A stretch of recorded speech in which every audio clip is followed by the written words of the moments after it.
నమస్కారం ఘంటారావానికి స్వాగతం. ముందుగా ప్రధానాంశాలు. రాష్ట్ర సరిహద్దుల్లోని ఆర్టీఏ చెక్ పోస్టుల్లో ఏసీబీ సోదాలు, పలుచోట్ల సిబ్బందిని అదుపులోకి తీసుకుని విచారణ.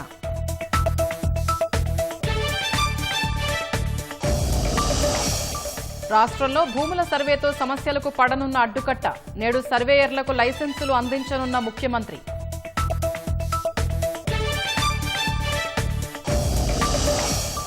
మద్యం దుకాణాల కోసం దరఖాస్తుల స్వీకరణ గడువు పెంపు, 23వ తేదీ వరకు అవకాశం, 27న కేటాయింపు.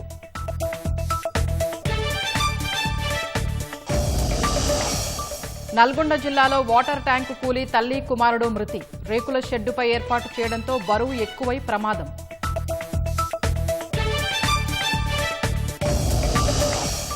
నో కింగ్స్ నిరసనలతో దద్దరిల్లిన అమెరికా, ట్రంప్ విధానాలు నిరంకుశంగా ఉన్నాయంటూ కదం తొక్కిన అమెరికన్లు.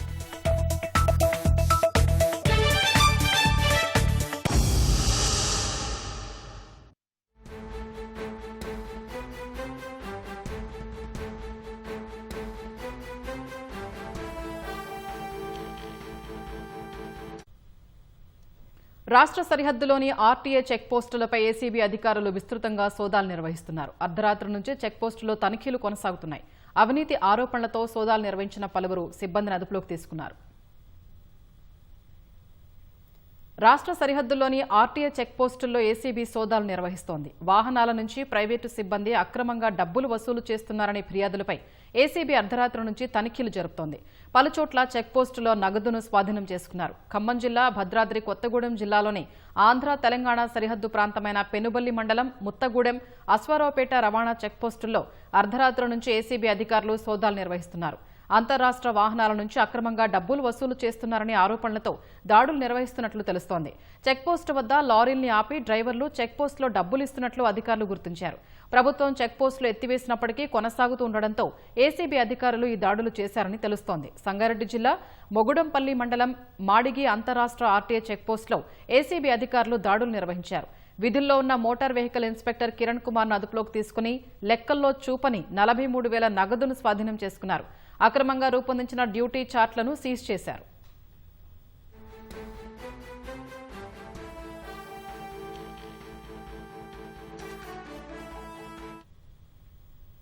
కొమురం భీం ఆసిఫాబాద్ జిల్లా వాంకిడి రాష్ట్ర సరిహద్దు వద్ద రవాణా శాఖ చెక్పోస్టుపై ఏసీబీ అధికారులు అర్ధరాత్రి దాడులు జరిపారు. ఇటీవల కాలంలో రవాణా శాఖ చెక్పోస్టులపై ఏకకాలంలో ఏసీబీ దాడులు నిర్వహించడం ఇది రెండోసారి అని తెలుస్తోంది. కామారెడ్డి జిల్లా పెందుర్తి, సలాబత్పూర్ ఆర్టీఏ చెక్పోస్టుల వద్ద అవినీతి నిరోధక శాఖ అధికారులు తనిఖీలు నిర్వహించారు. అర్ధరాత్రి నుంచి తెల్లవారుజాము వరకు విస్తృతంగా సోదాలు జరిపారు. 2 చోట్ల వాహనదారుల నుంచి ప్రైవేటు వ్యక్తులు వసూలు చేసిన 87,300 రూపాయలు స్వాధీనం చేసుకున్నారు. అధికారులకు సంబంధించిన వ్యక్తులే చెక్పోస్టును వారి ఆధీనంలోకి తీసుకుని డబ్బులు వసూలు చేస్తున్నట్లు గుర్తించారు. చెక్పోస్టుల్లో జరుగుతున్న అవినీతి అక్రమాలకు సంబంధించిన ఆధారాలన్నింటినీ ప్రభుత్వానికి పంపిస్తామని ఏసీబీ అధికారులు తెలిపారు.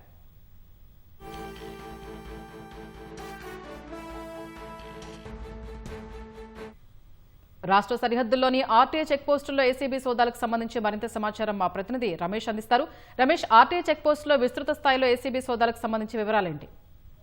తెలంగాణ సరిహద్దు వద్ద ఉన్న అంతరాష్ట్ర చెక్ పోస్టుల పైన ఈ రోజు తెల్లవారుజాము వరకు కూడా ఏసీబీ అధికారులు దాడులు నిర్వహించడం జరిగింది. దీంట్లో ఉమ్మడి నిజామాబాద్, తర్వాత ఉమ్మడి మెదక్, ఉమ్మడి భద్రాద్రి కొత్తగూడెం సంబంధించి ఖమ్మం జిల్లాతో పాటు తర్వాత ఇటు ఉమ్మడి మామనార్ జిల్లాల పైన కూడా ఎక్కడైతే ఆర్టీఏ సంబంధించి కూడా చెక్ పోస్టులు ఉన్నాయో వాటిపైన ఏకకాలంలో డిఎస్పీ ర్యాంక్ సంబంధించిన అధికారుల నేతృత్వంలో కూడా ఈ దాడులు అయితే నిర్వహించడం జరిగింది. ప్రైవేటు వ్యక్తులను తర్వాత ఏజెంట్లుగా నియమించుకొని తర్వాత అక్కడి నుంచి ఇతర రాష్ట్రాల నుంచి వచ్చే వాహనాల ద్వారా వారైతే డబ్బులు వసూలు చేసినట్లు కూడా ఆ సమాచారంతో కూడా ఏకకాలంలో కూడా ఒకేసారి దాడులు నిర్వహించడం జరిగింది. దీంట్లో లెక్క చూపని డబ్బులకు సంబంధించి కూడా కొంతవరకు స్వాధీనం చేసుకున్నట్లు కూడా ఏసీబీ అధికారులు అయితే వెల్లడించడం జరిగింది. కానీ పూర్తి స్థాయిలో అంటే ఏ చెక్ పోస్ట్ వద్ద ఎంత డబ్బులు స్వాధీనం చేసుకున్నారు దాని మీద మరికొద్దిసేపట్లో కూడా ఒక అధికారికంగా ప్రెస్ నోట్ అయితే రిలీజ్ చేసే అవకాశం ఉంది. ఇప్పటికే దాడులకు సంబంధించి కూడా కొంతవరకు ప్రాథమిక సమాచారం అయితే వాళ్ళైతే ఏసీబీ అధికారులు అయితే వెల్లడించడం జరిగింది.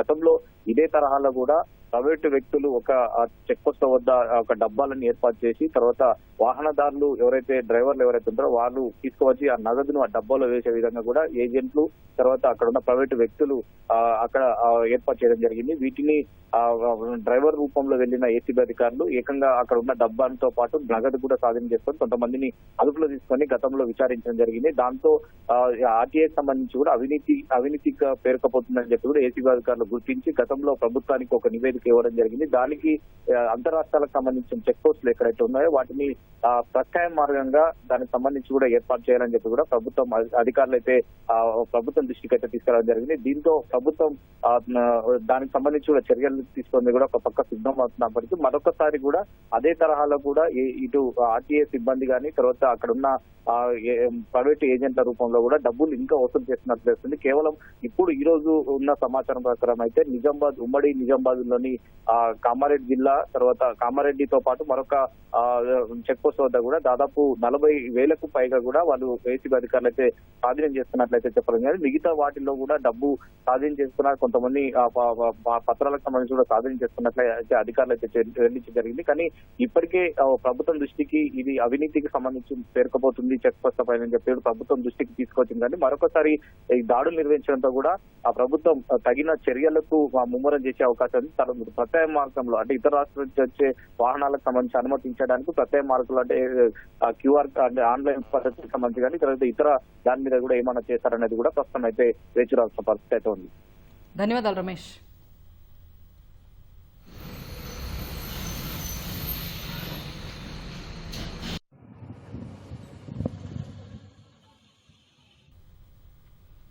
రాష్ట్రంలో భూముల సర్వేలో సమస్యలకు అడ్డుకట్టపడనుంది. ఆ శాఖకు కొత్త శక్తినిస్తూ ప్రభుత్వం లైసెన్స్డ్ సర్వేయర్లను రంగంలోకి దించనుంది. రాష్ట్ర వ్యాప్తంగా మొదటి విడత కింద 3,465 మంది లైసెన్స్డ్ సర్వేయర్లను నియమించనుంది. ఈ మేరకు ఇవాళ హైదరాబాద్లోని శిల్పకళా వేదికలో ఆయా సర్వేయర్లకు సీఎం రేవంత్ రెడ్డి లైసెన్సులు అందజేయనున్నారు. ప్రతి మండలానికి 4 నుంచి 6 వరకు లైసెన్స్డ్ సర్వేయర్లను నియమించాలనేది ప్రభుత్వం లక్ష్యం. రెండో విడతలో మరో 3,000 మంది శిక్షణ పూర్తి చేసుకోనున్నారు. ప్రస్తుతం భూమి కొలతలు భూదస్త్రాల నిర్వహణ శాఖలో 612 మండలాలకు సుమారు 330 మంది సర్వేయర్లే ఉన్నారు. కొన్ని చోట్ల ఒక్కొక్కరికి 3 మండలాల అదనపు బాధ్యతలు అప్పగించారు. భూభారతి చట్టంలో రిజిస్ట్రేషన్ మ్యూటేషన్కు భూ సర్వే పటం జోడించడాన్ని ప్రభుత్వం తప్పనిసరి చేసింది. పటాల రూపకల్పనకు రాష్ట్ర వ్యాప్తంగా పెద్ద ఎత్తున సర్వేయర్ల అవసరం ఉంది. దీనిని దృష్టిలో ఉంచుకుని లైసెన్స్డ్ సర్వేయర్ల వ్యవస్థను ప్రభుత్వం తీసుకొస్తోంది. అయితే సర్వేయర్లకు సంబంధించిన విధి విధానాలు జారీ కావాల్సి ఉంది. కేంద్ర రహదారుల మౌలిక సదుపాయాల నిధి సిఆర్ఐఎఫ్ పథకం కింద రాష్ట్రంలో 868 కోట్లతో 34 రహదారుల విస్తరణ అభివృద్ధికి ప్రభుత్వం పరిపాలనా అనుమతులు మంజూరు చేసింది. సిఆర్ఐఎఫ్ ద్వారా 422 కిలోమీటర్ల రహదారుల అభివృద్ధి విస్తరణకు ప్రభుత్వం ప్రతిపాదనలు పంపించింది. ఆ ప్రతిపాదనలకు కేంద్ర రోడ్డు రవాణా జాతీయ రహదారుల మంత్రిత్వ శాఖ ఆగస్టులో పరిపాలనా ఆమోదం తెలిపింది. 4 నెలల్లో సంబంధిత శాఖల నుంచి సాంకేతిక ఆర్థిక అనుమతులు పొందాలని సూచించింది. కేంద్రం అంగీకరించడంతో 34 రోడ్ల విస్తరణ అభివృద్ధికి పరిపాలనా అనుమతులు మంజూరు చేసింది. 4 నెలల్లో సాంకేతిక ఆర్థిక అనుమతులు పొందాలని ఆర్ఎండ్బి, పబ్లిక్ వర్క్స్ విభాగం తదితర శాఖలను ఆదేశించింది.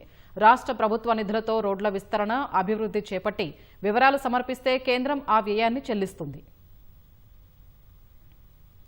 గత పాలకులు ఉద్యోగాల భర్తీని అడ్డుకునేందుకు కేసులు వేయడంతో అక్రమ సంపాదనతో పెట్టుకున్న సోషల్ మీడియా వ్యవస్థతో ప్రభుత్వంపై బురద జల్లే ప్రయత్నం చేశారని ముఖ్యమంత్రి రేవంత్ రెడ్డి విమర్శించారు. వారి పాపాల పుట్ట పగులుతోందన్నారు. తల్లిదండ్రుల్ని పట్టించుకుని ఉద్యోగుల వేతనాల్లో 10% కోత విధించేలా చట్టం చేయనున్నట్లు సీఎం తెలిపారు. అలాంటి ఉద్యోగుల జీతాల నుంచి కోత విధించి తల్లిదండ్రుల ఖాతాలకు బదిలీ చేయనున్నట్లు సీఎం వెల్లడించారు. గ్రూప్ 2 అధికారులుగా కొత్తగా ఉద్యోగంలో చేరుతున్న వారు బాధ్యతతో సమర్థంగా పనిచేసి అభివృద్ధిలో తెలంగాణను దేశంలో అగ్రస్థానంలో నిలపాలని ముఖ్యమంత్రి దిశానిర్దేశం చేశారు. విద్యార్థి, నిరుద్యోగ యువత ఆత్మ బలిదానాలతో ఏర్పడిన తెలంగాణలో 10 ఏళ్లు అధికారం చెలాయించిన వాళ్లు ఒక్క క్షణం కూడా నిరుద్యోగుల గురించి ఆలోచించలేదని సీఎం ఆరోపించారు. హైదరాబాద్ శిల్పకళా వేదికలో గ్రూప్ 2 ఉద్యోగాలకు ఎంపికైన వారికి ముఖ్యమంత్రి నియామక పత్రాలను పంపిణీ చేశారు. గత పాలకులు కుటుంబంలో పదవుల భర్తీ చేసుకున్నారు కానీ గ్రూప్ 2 ఉద్యోగాల భర్తీకి నోటిఫికేషన్ ఇవ్వలేదని ముఖ్యమంత్రి అన్నారు. 15 ఏళ్లుగా గ్రూప్ 1 ఉద్యోగాలు భర్తీ చేయలేదంటే ఇంతకంటే ఇంతకన్నా దౌర్భాగ్యం మరొకటి ఉంటుందా అని రేవంత్ రెడ్డి వ్యాఖ్యానించారు. ప్రజాప్రభుత్వం ఏర్పడగానే గ్రూప్ 1 ఉద్యోగాల భర్తీ ప్రక్రియ పూర్తి చేసినట్లు సీఎం పేర్కొన్నారు. గ్రూప్ 2 పరీక్షలు కూడా నిర్వహించి నియామక పత్రాలు అందిస్తున్నామన్నారు. ప్రజాప్రభుత్వం ఏర్పడిన మొదటి ఏడాదిలోనే 60,000 ఉద్యోగాలు భర్తీ చేసినట్లు సీఎం తెలిపారు. గత పాలకులు ఉద్యోగాల భర్తీని అడ్డుకునేందుకు కేసులు వేసి అక్రమ సంపాదనతో ఏర్పాటు చేసుకున్న సోషల్ మీడియా వ్యవస్థతో తమపై బురద జల్లే ప్రయత్నం చేశారని ముఖ్యమంత్రి విమర్శించారు. తనకు వ్యక్తిగతంగా ఎలాంటి వ్యవస్థ లేదని, ప్రజలే తన కుటుంబ సభ్యులని సీఎం అన్నారు. గత పాలకుల పాపాల పుట్ట పగులుతోందన్న రేవంత్ రెడ్డి వారి దోపిడీపై కుటుంబ సభ్యులే చెబుతున్నారన్నారు. 60 సంవత్సరాల సుదీర్ఘ పోరాటాన్ని రాజకీయ ఆయుధంగా మార్చుకొని వచ్చిన తెలంగాణలో 10 సంవత్సరాలు అధికారాన్ని చెలాయించి నిరుద్యోగ సమస్యను పరిష్కరించలేదు. వాళ్ళ కుటుంబ సభ్యులు, వాళ్ళ బంధువర్గము, ఆగర్భ శ్రీమంతులు ఎలా కావాలి? నిజాం నవాబుతో పోటీ పడే ప్రపంచంలోనే ఈనాటి భాషలో పోల్చాలంటే అదానీ అంబానీలతో పోటీ పడి అల్లుడిని అంబానీ చేయాలి, బిడ్డను బిర్లాను చేయాలి అనే కలలు కంటూ 10 సంవత్సరాలు పరిపాలన కొనసాగించింది. ఏ రోజు కూడా ఒక్క క్షణమైన నిద్రపోయే ముందు గుండెల మీద చేయి పెట్టుకొని ఏ శ్రీకాంతాచారి, ఏ కానిస్టేబుల్ కిష్టయ్య, ఏ యాదయ్య, ఏ ఈశాన్ రెడ్డి, ఏ వేణుగోపాల్ రెడ్డి ఆత్మ బలిదానాలు చేసుకొని తెలంగాణ సాధించినరో వాళ్ళ లక్ష్యమేందో అని ఆలోచన చేసినుంటే మీ ఉద్యోగ నియామకాలు 7-8 సంవత్సరాల క్రితమే జరిగిపోయి ఉండేవి.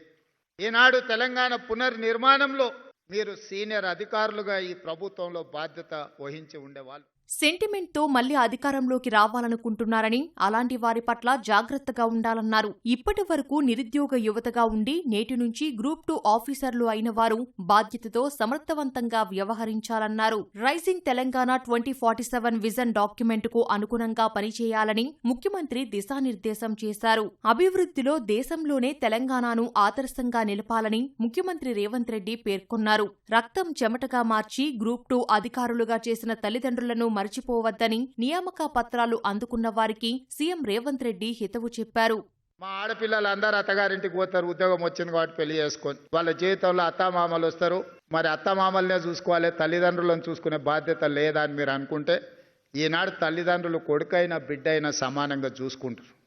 మా ఆడపిల్లలందరికీ నేను సూచన చేస్తున్నా, మీరు అత్తగారింటికి వెళ్ళిన అమ్మ నాయనను మంచిగా చూసుకోండి, మీరు బాధ్యతగా తీసుకోండి. ఇక మా సోదరులకు చెప్తున్న కట్నాలు వస్తాయి, కార్లు వస్తాయి, అత్త మామ వస్తారు. ఇప్పటి వరకు ఉన్న అమ్మ నాయననేమో చేదవుతారు, కొత్తగా వచ్చిన అత్త మామనేమో తీపి అవుతారు. నేను చాలా మందిని చూస్తున్నా. అత్త మామను మంచిగా చూసుకోవద్దని నేను అనను, మీ కట్టుకున్న సతీమణితోని మీరు బాగుండొద్దని నేను చెప్పను. కానీ మీరు అధికారులు అయినంటే మీ తల్లిదండ్రుల యొక్క కష్టము, శ్రమ, వాళ్ళ రక్తాన్ని చెమటగా మార్చి మిమ్మల్ని భుజాల మీద మోసిండ్రు కాబట్టి ఇవాళ మీరు అధికారులు అయ్యింది. మీ తల్లిదండ్రులను మరవకండి, వచ్చిన ఊరును కన్న తల్లిదండ్రులను మరవకండి, మన నేపథ్యాన్ని మరవకండి. మీరు ఏ కుర్చీలో కూర్చున్నా మీ ఎదురుకొచ్చి నిలబడ్డ ఒక పేదవాడు మీ కళ్ళలో మీ తల్లిదండ్రులే ఒక అధికారి దగ్గర పోయి నిలబడితే ఏం పరిస్థితి ఉంటుందో మీరు అది ఒక్కసారి ఆలోచనలకి తెచ్చుకోండి. నిస్సహాయంగా మన దగ్గరకు వచ్చేవాడికి సహాయం చేయడమే మన బాధ్యత. ఈ రోజు మీకు ఇస్తున్న అధికారం నిస్సహాయులకు సహాయంగా అండగా నిలబడే అధికారం ఈ రోజు ఈ ప్రభుత్వం ఇస్తుంది. నేనైనా మీరైనా మనమైనా నిస్సహాయులకు సహాయం అందించడమే మన బాధ్యత. కన్న తల్లిదండ్రులను, పుట్టి పెరిగిన సొంత ఊరిని అభివృద్ధి చేసుకోవడం మన బాధ్యత. మీరు అంకితమవుతారని నాకు సంపూర్ణమైన విశ్వాసం ఉన్నది. తల్లిదండ్రులను చూసుకోని వాళ్ళ జీతాల నుంచి 10 నుంచి 15% జీతంలో కోత విధించి మొదటి నాడు మీ అకౌంట్లో ఎట్లయితే జీతం పడుతుందో మీ జీతంలో నుంచి ఆడబిడ్డ అయినా మగబిడ్డ అయినా ఆ జీతం తల్లిదండ్రుల ఖాతాలకు పోయేటట్టు ఖాతా తెరిచి మీ జీతాలు మాత్రం అక్కడికి బదిలీ చేస్తా. రాష్ట్రంలో యువత విద్యార్థిగా లేదా ఉద్యోగిగా ఉండాలని, ఏ ఒక్కరూ ఖాళీగా ఉండకూడదన్న ఆలోచనతో ప్రభుత్వం ముందుకెళ్తోందని ఉప ముఖ్యమంత్రి భట్టి విక్రమార్క పేర్కొన్నారు. ఒకే రోజు 783 మందికి గ్రూప్ 2 నియామక పత్రాలు అందించడం చరిత్రలో సువర్ణాక్షరాలతో లిఖించదగిన రోజుగా అభివర్ణించిన డిప్యూటీ సీఎం ఉమ్మడి రాష్ట్రంలోనూ ఎన్నడూ ఇంతమందికి ఒకేసారి నియామక పత్రాలు ఇవ్వలేదన్నారు. ఉద్యోగం అంటే కేవలం పని, వేతనం ఒక్కటే కాదు. ఈ ఉద్యోగం ద్వారా మనం అందుకోలేనటువంటి అనేక అవకాశాలని చాలా మంది దూరంగా ఉన్నారు. వాళ్లకు కూడా నేను ఎంతో కొంత సహాయపడాలనేటువంటి ఆలోచనతో నియామక పత్రాలు పొందిన నాటి నుంచి ఉద్యోగ విరమణ చేసేంత వరకు కూడా మీరు అదే దీక్షతో పనిచేయాలని చెప్పి విజ్ఞప్తి చేస్తూ ఉన్నాం. అప్పుడే మనం కన్న కలలు కన్న తెలంగాణ నిజమవుతుంది. తద్వారా ఈ తెలంగాణ రాష్ట్ర భవిష్యత్తుని మీ ద్వారా మేము చూడగలుగుతాం. టీజీపీఎస్సీ నిర్వహించిన గ్రూప్ 2 నియామక ప్రక్రియలో ఎంపికైన 783 మందికి సీఎం నియామక పత్రాలు పంపిణీ చేశారు. సాధారణ పరిపాలన, రెవెన్యూ, వాణిజ్య పన్నులు, ఎక్సైజ్, పంచాయతీరాజ్ తదితర 16 శాఖల్లో వివిధ ఉద్యోగాలకు వీరిని ఎంపిక చేశారు. గ్రూప్ 2కు రాష్ట్ర వ్యాప్తంగా 5,51,855 మంది దరఖాస్తు చేసుకోగా గతేడాది డిసెంబరులో జరిగిన పరీక్షలకు 2,57,981 మంది హాజరయ్యారు. నల్గొండ జిల్లా చిట్యాల మండలం పెద్ద కాపర్తి వద్ద విషాదం చోటు చేసుకుంది. హోటల్పై ఉన్న నీళ్ల ట్యాంకు కూలి తల్లి, కుమారుడు మృతి చెందగా మరో ఇద్దరికి తీవ్ర గాయాలయ్యాయి. ఇవాళ హోటల్ ప్రారంభం కావాల్సి ఉండగా ఓనర్ కుటుంబంతో పాటు కొందరు రాత్రి అందులోనే బస చేశారు.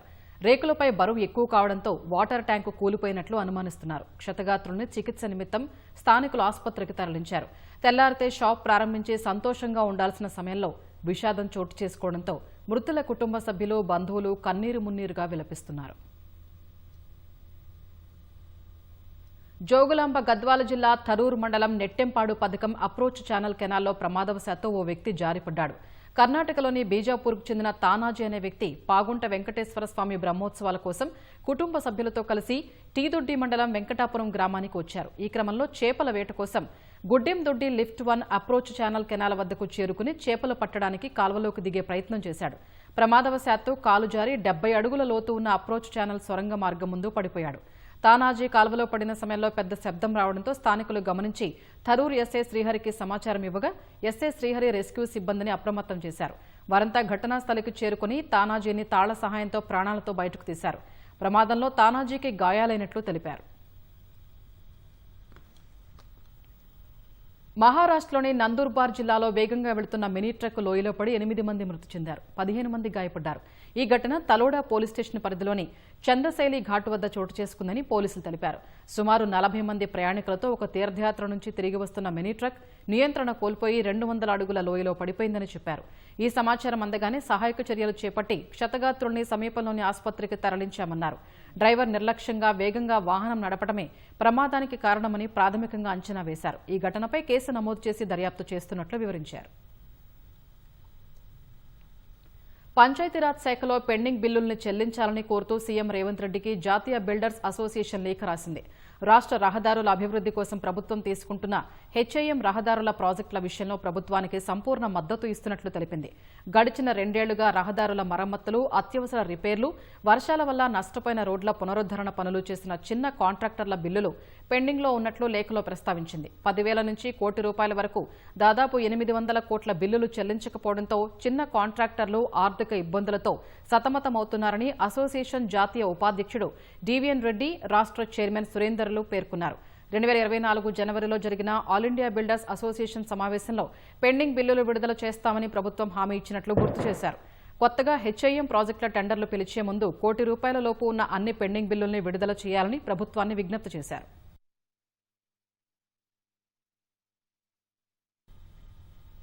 మద్యం దుకాణాల కోసం దరఖాస్తుల స్వీకరణ గడువు ఈ నెల 23వ తేదీ వరకు పొడిగిస్తున్నట్లు ఎక్సైజ్ శాఖ కమిషనర్ సిహెచ్ హరికిరణ్ వెల్లడించారు. శనివారం నాటికి గడువు ముగిసినప్పటికీ ఆశించిన మేర దరఖాస్తులు రాకపోవడం, బీసీ బంద్ ఉండడంతో ఎక్సైజ్ శాఖ నిర్ణయం తీసుకున్నట్లు తెలుస్తోంది. శనివారం రాత్రి పొద్దుపోయే వరకు దరఖాస్తుల స్వీకరణ ప్రక్రియ కొనసాగింది. నిన్న ఒక్కరోజునే 38,754 దరఖాస్తులు వచ్చినట్లు ఎక్సైజ్ శాఖ వెల్లడించింది.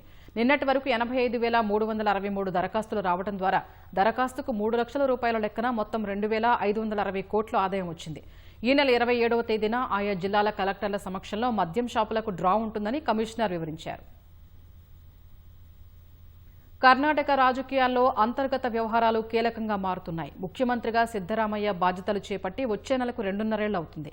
బీహార్ ఎన్నికల అనంతరం ముఖ్యమంత్రిగా తనకు అవకాశం వస్తుందన్న నమ్మకంతో ఉప ముఖ్యమంత్రి డీకే శివకుమార్ చాప కింద నీరులా తన ప్రయత్నాలు ముమ్మరం చేశారు. ఆయనే సీఎం అవుతారని ఎమ్మెల్యేలు ఇక్బాల్ అహ్మద్, రంగనాథ్, హెచ్సి బాలకృష్ణ, శివలింగే గౌడ తదితరులు బహిరంగ వ్యాఖ్యలు చేశారు. ఈ నేపథ్యంలోనే పలు కార్యక్రమాల్లో డీకే శివకుమార్ చురుగ్గా పాల్గొంటున్నారు. రాష్ట్రాభివృద్ధికి తాను కట్టుబడి ఉన్నానని హామీలిస్తున్నారు. అవినీతికి పాల్పడే అధికారులపై చర్యలు తీసుకుంటానని హెచ్చరిస్తూ పాలనాపరమైన వ్యవహారాల్లోనూ చొరవ చూపుతున్నారు. ఈ క్రమంలోనే కాంగ్రెస్ అధ్యక్షుడు మల్లికార్జున ఖర్గేను శుక్రవారం డీకే కలవడం ప్రాధాన్యం సంతరించుకుంది. ఇప్పటివరకు ఎంతో ఓపికగా వేచి చూసినట్టే బీహార్ ఎన్నికల ప్రక్రియ పూర్తయ్యే వరకు ఉండమని డీకేకు ఖర్గే చెప్పినట్టు తెలుస్తోంది. పార్టీపై ఉంచిన భరోసా, నిష్ఠకు చక్కని ఫలితం వస్తుందని ఖర్గే భరోసా ఇచ్చినట్టు తెలుస్తోంది. అధ్యక్షుడు డొనాల్డ్ ట్రంప్ నేతృత్వంలో అమెరికా ప్రభుత్వం అనుసరిస్తున్న విధానాలను నిరసిస్తూ శనివారం న్యూయార్క్, మిషిగాన్ సహా అమెరికా అంతటా ప్రజలు నో కింగ్స్ ర్యాలీలు నిర్వహించారు. ట్రంప్ అధ్యక్ష పదవి నుంచి దిగిపోవాలని నినాదాలు చేశారు. ఇది హేట్ అమెరికా ర్యాలీ కాదని లవ్ అమెరికా ర్యాలీ అని ఆందోళనకారులు నినాదాలు చేశారు. అమెరికా ప్రజాస్వామ్యం, శాంతి, న్యాయం అనే ఉమ్మడి లక్ష్యం కోసం నిలబడడానికి అంతా ఏకతాటిపైకొచ్చి ర్యాలీగా పేర్కొన్నారు. అమెరికా ఒక స్వేచ్ఛా దేశమని, తాము వలసదారుల్ని స్వాగతిస్తామని తెలిపారు. ట్రంప్ రెండోసారి అధికారం చేపట్టిన తర్వాత అమెరికాలో పెద్ద ఎత్తున ఆందోళనలు జరగడం ఇది మూడోసారి. అమెరికా ప్రభుత్వం షట్డౌన్ నేపథ్యంలో తాజా ర్యాలీ జరిగింది. షట్డౌన్ సమాఖ్య కార్యక్రమాలు, సేవల్ని మూసివేయడమే కాకుండా అధికార సమతుల్యతను పరీక్షిస్తోందని పలువురు చెప్పారు. మరోవైపు ఈ ర్యాలీల్ని రిపబ్లికన్ పార్టీ హేట్ అమెరికా ర్యాలీలుగా అభివర్ణించింది. ట్రంప్నకు వ్యతిరేకంగా పలువురు ఈ ర్యాలీల్ని ప్రోత్సహిస్తున్నారని ఆరోపించింది. ఇజ్రాయెల్, హమాస్ మధ్య 2 ఏళ్లకు పైగా సాగిన యుద్ధంలో మృతుల సంఖ్య 68,000 దాటినట్లు గాజా ఆరోగ్య మంత్రిత్వ శాఖ ప్రకటించింది. వారం రోజుల క్రితం కాల్పుల విరమణ అమల్లోకి వచ్చిన తర్వాత మృతుల సంఖ్య పెరిగినట్లు తెలిపింది. శిథిలాల తొలగింపు సందర్భంగా చాలా మృతదేహాలు బయటపడినట్లు పేర్కొంది. ఈ నెల 10వ తేదీ నుంచి తొలిదశ కాల్పుల విరమణ ఒప్పందం అమల్లోకి వచ్చింది. ఈ ఒప్పందం అమల్లోకి వచ్చిన 72 గంటల తర్వాత హమాస్ బందీల్ని వదిలిపెట్టగా ఇజ్రాయెల్ తమ జైళ్లలో ఉన్న పాలస్తీనా ఖైదీల్ని విడుదల చేసింది. అయితే చనిపోయిన బందీల మృతదేహాల్ని ఇంకా కొన్ని హమాస్ అప్పగించాల్సి ఉంది.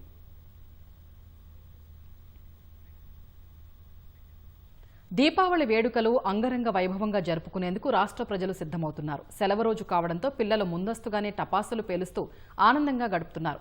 హైదరాబాద్లోని బాణాసంచా దుకాణాల వద్ద ప్రజలు బారులు తీరుతున్నారు. నచ్చిన టపాసులు కొనుగోలు చేస్తున్నారు. దీపావళి అంటే దివ్వెల పండుగ.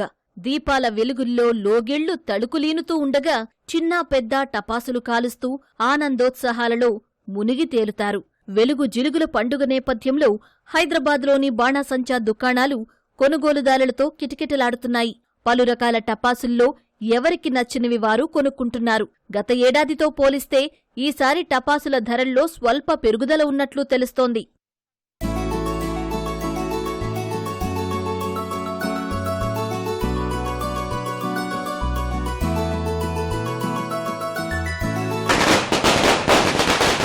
శివకాశి తదితర ప్రాంతాల్లో తయారైన దేశీయ బాణసంచా మాత్రమే కొంటున్నామని వినియోగదారులు చెబుతున్నారు.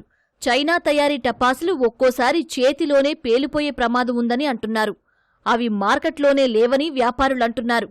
అయితే గతంతో పోలిస్తే కొనుగోళ్లు మందకోడిగా సాగుతున్నాయని, మరింత పెరిగితే బాగుంటుందని దుకాణదారులు అభిప్రాయపడుతున్నారు. నింటంటే నుంచి జర పికప్ అయింది అంతానే. సార్ ఇది పబ్లిసిటీ కోసం చెప్తారు. చైనా క్రాకర్స్ మన తెలంగాణలో ఎక్కడ లేవు. మన ఉన్న ఇండియన్ క్రాకర్సే మంచిగా ఉంటుంది. పబ్లిక్కి మేము చెప్తాం ఇండియన్ క్రాకర్సే వాడతారు. చైనా క్రాకర్స్ మంచిగా ఉండవు. అది అక్కడికి వెళ్ళి ఇక్కడ వచ్చేదాకా అదంతా ఖరాబ్ అయిపోతుంది. ఇక్కడ అది నార్త్ ఇండియాలో కొంచెం అమ్ముతారు అంతానే. నేపాల్ నుంచి బార్డర్తో క్రాసింగ్ అవుతుంది. ఇంటాం మేము అంతానే. మన దగ్గర మాక్సిమం ఇండియన్ క్రాకర్సే అమ్ముతారు అందరూ. 160 సంవత్సరాల నుంచి షాప్ ఉంది. 85%, 85-90% డిస్కౌంట్ ఉంటుంది. అందుకే అందరు ఇక్కడ లైన్ కట్టి తీసుకుంటుంటారు. పటాకులు కూడా మంచిగా ఉంటాయి. ఇప్పటికి హైదరాబాద్ లో ఇదే చాలా పాత షాపు, అందుబాటు రేట్లో ఉన్నాయి కూడా అందరూ అందుకే ఇది చేసి తీసుకుంటారు. మేము ఇక్కడ ఒక 10 సంవత్సరాల నుంచి వచ్చి కంటిన్యూ 10 సంవత్సరం తీసుకుంటాం. అవును, ఇక్కడ చైనా ఏం లేవు. లేదు, లాస్ట్ ఇయర్ అయితే చాలా తక్కువకే వచ్చింది. తప్పకుండా కాల్చొద్దు, ఎందుకంటే అవి సడన్ గా పేలుతాయి కాబట్టి కొంచెం డేంజర్. కాబట్టి లేట్ అయినా మనకి చూసి కొంచెం మంచి కొనుక్కొని కాల్చడం మంచిది. చిన్నపిల్లలు పెద్ద పెద్ద బాంబ్స్ వాటికి వెళ్ళకుండా మామూలుగా కాకరపు ఒత్తులు అవి కాల్చుకోవడం మంచిది. సేఫ్ గా ఉంటారు పిల్లలు, అది మంచిది. పండుగ నేపథ్యంలో బాణాసంచా దుకాణాల వద్ద సందడి వాతావరణం నెలకొంది. టపాసులు కాల్చే సమయంలో జాగ్రత్తలు తీసుకోవాలని, ముఖ్యంగా చిన్నారులు తల్లిదండ్రుల పర్యవేక్షణలోనే పేల్చాలని, కళ్లను కాపాడుకోవాలని నిపుణులు సూచిస్తున్నారు. దీపావళి సందర్భంగా ఢిల్లీ ప్రభుత్వం శనివారం కర్తవ్య పథ్ వద్ద దీపోత్సవ్ కార్యక్రమాన్ని అట్టహాసంగా నిర్వహించింది. ఈ కార్యక్రమానికి ఢిల్లీ నలుమూలల నుంచి పెద్ద సంఖ్యలో ప్రజలు హాజరయ్యారు. ఉత్సవంలో భాగంగా కర్తవ్య పథ్ వద్ద 1.51 లక్షల దీపాలను వెలిగించారు. అనంతరం నిర్వహించిన డ్రోన్ షో, లేజర్ షో ఆకట్టుకున్నాయి. ఇందులో రామాయణంలోని కీలక పాత్రల్ని ప్రదర్శించారు. వినాయకుడు, లక్ష్మీదేవి చిత్రాల్ని డ్రోన్లతో ప్రదర్శించారు. ఢిల్లీ ముఖ్యమంత్రి రేఖా గుప్తా సహా పలువురు ప్రముఖులు ఈ కార్యక్రమానికి హాజరయ్యారు.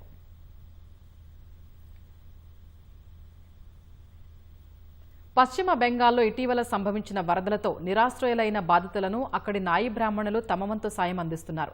సహాయక శిబిరాల్లో తలదాచుకుంటున్న వారికి ఉచితంగా క్షౌర సేవలు అందిస్తున్నారు.